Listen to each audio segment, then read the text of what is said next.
Good morning, everyone. I'm Dan Kaufman with Sports Business Journal. I have the pleasure of introducing our next session. It's with Apply Digital. Please put your hands together and welcome Lauren Milne and Scott Michaels.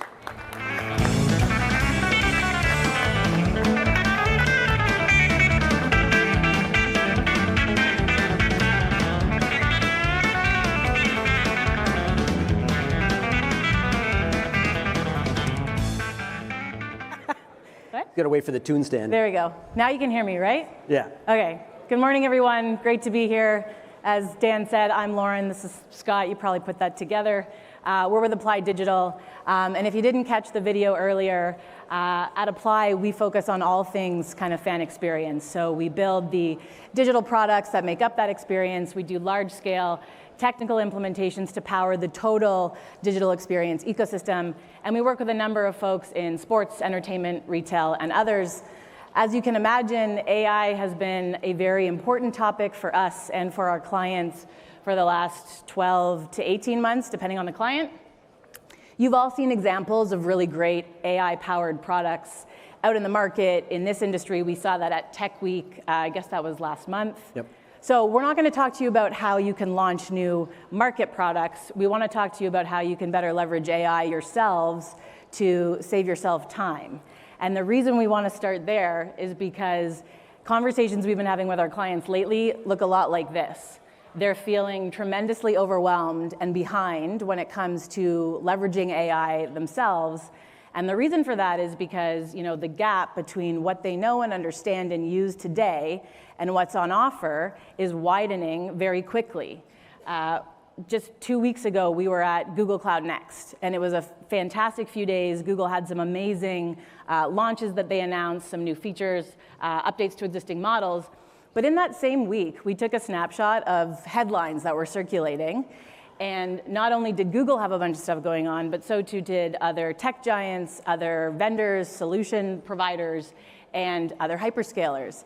And so it's pretty easy to understand how someone might feel overwhelmed trying to figure out what you all are supposed to do with this technology. Now, this is just a mock-up of a calendar. I'm sure your calendars look much worse than that. There's still some gaps that we could take if we wanted to. But the point is, calendars are a mess, and they have been for a really long time, right? Everybody's wall-to-wall in meetings. There's really no opportunity to add space to think about things that are relatively complex in nature. We just kicked off a mini pilot with a team inside of one of the leagues, so a small group working at one of the leagues, and they asked us to analyze how they're spending their time so that we can make some suggestions about how they can use AI to fix it. And what we found is that 70% of their time is spent on reactive tasks. So it was largely managing Slack, managing email, trying to make it to meetings, trying to catch up on the ones you couldn't make it to, figuring out how to manage the tasks, reprioritize those tasks, delegate, and then manage the delegation. That's 70% of their time. That means there's only 30% of their time left to do what they would call critical thinking, right? So there is a ton going on in this space, as evidenced by the conversations we've been having the last 2 days. And keeping up with that and then understanding and thinking critically about how that's going to impact your business and impact your fan experience requires time more than 30%. The other pressure point to touch on, and some of you may have seen this, but there was a leaked memo from Shopify a couple weeks ago. And it was probably one of the more assertive commitments or tones that we've seen taken with AI inside of organizations. And while it wasn't really supposed to be for our consumption, I think it's important because people are feeling this. Increasingly, companies are deciding that this is the way they have to go. And yet, most of it is self-directed. Most of it is you guys go figure it out, and then we'll just review your performance on this at the end of the year. So it's causing some stress for folks in the space. These are the three big things you all now as senior leaders have to manage. So on top of just dealing with what you are already tasked with, managing your strategic roadmap, executing that, hitting targets, delivering on expectations of return, you now also have to find time to learn and adopt these new AI tools so that you can kind of demonstrate efficiency gains and productivity gains. You also have to think about, well, how do I inject AI-powered products out into market in the right contextual way such that I can generate more revenue or cost savings for the business. It's a lot. So in the time that we have with you today, we want to do a few things. We're going to share some examples of tools that we've been using or tools we've created for our clients to help give them time back. And the first is an enterprise-grade content tool. This would apply to any organization who is continuously creating content or generating assets for marketing purposes.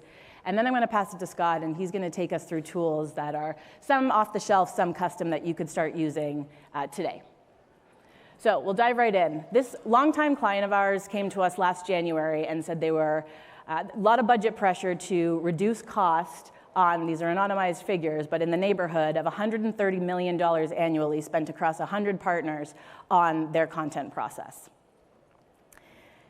They were really keen to try to use AI, but they had two things that they wanted us to be very well aware of. The first one, and I'm sure this is relatable for a lot of folks, is they're trying to build inroads with this younger cohort that they had not previously had relationships with.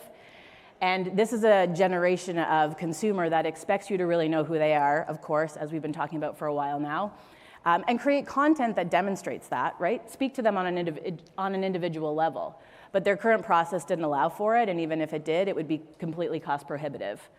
The other piece is that, as it says, 75% of enterprises are experimenting with AI and they want to be that. What they did not want to be was the 55% who couldn't actually demonstrate return, because there is kind of a stigma around trying something with AI and failing. So we got a group together, kind of folks from our side, folks from their side. We had legal at the table from the outset, which if you're going down this path, I highly recommend. You want them on your side. Shout out to the lawyers in the room. And we ended up here. We had brainstormed what would be the right technical solution and the right product MVP that would address that ask but meet the needs of the business.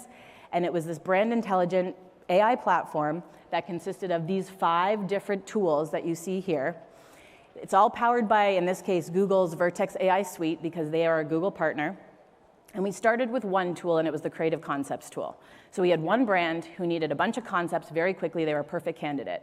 So we started with this tool, gradually added more brands, more teams, more requirements, and that informed these additional tools that we could create, which formed this suite, right? It's worth calling out, not to get too deep into the technical aspects of this work, but we leveraged a method called RAG, or Retrieval Augmented Generation, and that's important because it is a very cost-effective way to augment a model like Gemini, right, an LLM, with with brand-specific and company-specific data in a secure way, such that you can actually get contextually relevant assets produced from these tools and reduce, if not eliminate, the hallucinations. Nobody wanted those. In the end, cycle time, so we had 8 to 10 weeks on average to move through this process normally. We cut it down to 8 to 10 hours, and it was an 80-20 split between the AI doing the work and the people doing the work. A lot of people work on the back end, right? Actually getting the real assets and putting them out to market. This is a look at the demo of that first tool I mentioned, that Creative Concept tool. Now, this just launched publicly at Google Cloud Next a couple weeks ago, so you can actually go online and see the full demonstration. But what you can take away from this is that it's a very clean, very user-friendly interface. You can quickly generate concepts. You can quickly review and edit those concepts and shop them around to different people. Come back, right? Try again. So results have been far better than we would have expected. Again, we've anonymized the data, but these are all kind of in the neighborhood of where we landed. So upwards of 80% reduction in total time to market, tens of thousands of dollars saved in agency fees, and that was just in that very first pilot with the first brand. 50% reduction in turnaround time on content copy. And then this suite of tools is projected to save this organization upwards of $35 million annually when they scale it across all brands. So not insignificant. I'm going to pass to Scott now, and he'll take us through some of the other tools. Yeah, I just wanted to pause here for a minute to let this sink in. So we all saw that was for Kraft Heinz. I think that's a very big, large organization, but so is Delaware North. So are many multi-team properties. The scale of this kind of savings is going to hit those kinds of operators as well. And I think that's amazing. And so as we go into this, so I'm here to help you now. So I'm moving this down to the individual. At the end of this, I want you to walk away saving tons of time in your own life. And this is what we try to do with the sports executives that we work with all the time. So I'm sure many of you are using ChatGPT, Perplexity, or let's call it the LLM of your choice. One of the things that was done for craft is it became promptless, because I actually believe, call it a hot take, that I don't think prompt engineering is a thing for people in this room. It might be for me and having to deal with that, but it's not for you.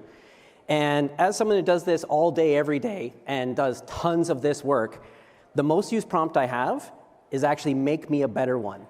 So I can make a really crap prompt, honestly, and I stick it in here, and as an LLM, which generates text, you know what it's really good at? Making a better prompt. You don't need to copy this down. At the end of this, there's going to be a link for you to get, and you're going to grab this prompt, and what I want you all to do is just take this, and you're just going to paste it. Every time you're using these tools, you're going to paste this in. It's going to turn you into an expert prompt engineer at the level that you need. And the most important thing is here, for me, this is saving 10 hours a month in work. Now, what could you do with 10 hours? And we're going to go further. Basically, we're starting easy here and starting to ramp up. Next was the amount of content that we get and people sending things to us all the time. It's very important to realize that all these things can talk or listen to a document. This is another tool out there. Again, I'm starting easy. This is Google Notebook LM. If you haven't tried it, this is low stakes. You can absolutely use this today. For anybody who is in the Google Suite, you take a document, you drop it in there. This is also, as Lauren said, on the RAG model, which means it doesn't lie. It is not creative like ChatGPT. You can just actually just talk to it and get real answers from your document. It's not going to make anything up. And that's critically important, especially for legal or documents like that. And then there is sort of an aspect of this, which is that you can still get like a mind map of this, and you can delve into documents that you've been given and essentially go a lot faster. Also, Artificial intelligence, isn't it? Oh, absolutely. It feels like 1 minute it's science fiction and the next. Yeah, it's suddenly everywhere. Yeah. And if you're anything like me, you kind of want to understand the big picture, see where this is all heading, without getting totally bogged down. Okay, what I just showed there just briefly, and again, this is low stakes for you now. You can take any of the document, like a big document that you've been given, a big PDF or whatever it is, and Google LM will create an AI podcast for you, so you can just listen to it while you're out moving around. And it's not terrible. It's actually pretty interesting. We use it even to apply for our onboarding, like it tells you about the office and things like that. This is, again, something you could go out of here today and start using on your commute. Because the reason we're doing all this is we find people in sport, their life is all mixed up between travel, you have games on nights and weekends. You actually have a bunch of weird dead time and commute time, but you want to be able to use it. The other part is we know a league that we work with that has a team operations manual. And it's legalese, it's brutal. It's 300 pages and it's always getting updated. You spend a lot of time combing through that league operations manual. Oh, we have a new sponsor, perhaps in regulated gaming. What is the current stance on that? Because this is not going to be creative, it's going to tell you exactly in that document what reference it is. It's going to tell exactly where in that document it's mentioned. And this can save that very expensive lawyer time and get that turned around and back out so you can talk quickly to those sponsors and give them an answer. Next, one of the first things I did when I had this, and this is more for the vendors in the room, because I love all you, is being able to sign NDAs. I took 20 of our NDAs that we've signed, and I threw them in this case, Google LM. And then now when I get a new one, I just say, have I ever not agreed to anything in this one? And if the answer is no, I sign it and I'm gone. I'm going to eliminate all this back and forth with the legal team. And you should do that as well. The next thing I'm showing you here, and again, we're delivering this to you today. At the end, you're all going to be able to access this and use it yourselves. We create a lot of statements of work. So we created a structured document which actually checks all of our statements of work, make sure all the timing is right, the money is right. It gives us warnings if anything doesn't seem right. You could use this for anything that you have that you repeat over and over again. In case of sports, it could be sponsorship agreements or venue agreements. All this stuff is administrivia. You shouldn't be spending your time on this. We want to give you that time back. Next, of course, there's always, like I would say, SPJ sends me a lot of emails. You're going to get this today, and a lot of other places. It's just going to take those feeds and do the same thing. Give you a quick summary of that if you want it. Turn it into a podcast if you want that, so you can move it around. And it's going to be able to do that. Where we bring you the latest insights from the digital world. Today, we dive into the SBJ Morning Buzzcast's coverage of sports and community impacts. The NFL's potential return to DC and Chuck Todd's local sports ideas are Okay, the whole idea here is you should get all that time back and get back to the thing. Again, for me, this is 10 hours a month. If you're starting to add this up, I'm starting to get towards getting almost a full work week back by the end of the month by not wasting a bunch of time. And here is the big one. So this is the biggest one. It's about 20 hours a month for me that this saves me. There's lots of meeting helpers out there. I'm sure many are using it, Read AI, Otter, Gemini. If you're not using those, okay, as you saw from Shopify, you kind of have to be at this point, so let's get on that train. But we found for sports executives and people in this room, it was a little bit different, actually, because if you are at a league and you have meetings with 5 teams today, context switching was the bigger effort. So what we have done is build something for you, which is going to take a look at your calendar, using the Google Suite here as an example, and it knows what meeting is coming up. It knows what people are in that meeting. And it's going to go grab the last emails you had with that person, and it's going to create a summary for you, which is the pre-read before the meeting. Here's what you talked about. Here are the action items. Here's what was supposed to be done for this meeting. And for me, here's all the attachments. So if they go, oh, did you send that? What version of that? That's all going to be right there, so you can fire that off right back to them. Then you go into the meeting. Of course, that's an example of it right there. For me, this fires us into a Slack channel, so I can just get all of this before my meetings. It's like an extremely great personal assistant. And then, of course, you go in, you have your meeting, you have your transcription, which happens, and this is a virtuous circle, which now feeds itself. And if you guys can take this away, and by the end of next week, your context switching time is down from 10 to 20 hours a month to just minutes before your meeting, you're all going to be in the now. You're going to be present in those meetings. Because actually, that's what they need from you. They don't need you doing administrivia. They need you in the meeting, because you're the ones that are giving them the value.